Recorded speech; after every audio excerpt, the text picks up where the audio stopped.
मारण्याच्या उद्देशाने युवकावर प्राणघातक हल्ला, डोक्यात दगड घालून केले जखमी। युवकाची प्रकृती चिंताजनक, उपचारासाठी नागपूर येथे हलविले। चिखली शहरातील जयस्तंभ चौक येथे एका युवकाला डोक्यात दगड मारून व फारशीने चेहऱ्यावर वार करून जीवे मारण्याचा प्रयत्न केल्याचे कृत्य समोर आले आहे। सदर घटना दिनांक 9 एप्रिल 2024 रोजी जयस्तंभ चौक येथे घडली। स्थानिक सिद्धार्थनगर येथील राजू डोईफोडे असे या हल्ल्यात गंभीर जखमी झालेल्या व्यक्तीचे नाव आहे।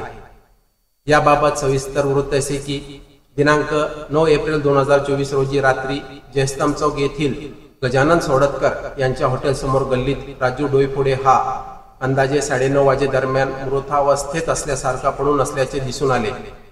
याबाबत स्थानिक नागरिकांनी पोलीस स्टेशनला कळविले व आवश्यक सेवा असलेल्या 112 नंबरवर कॉल करून ॲम्ब्युलन्सला तात्काळ येण्याचे सांगितले।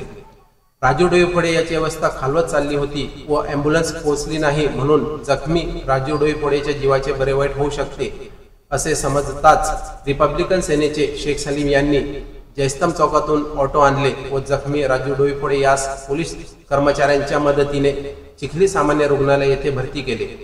डॉक्टरांनी उत्तरीय तपासणी व प्रथमोपचार करून गंभीर अवस्थेत असलेल्या राजू डोईफोडे यास पुढील उपचारासाठी बुलढाणा येथे हलविले।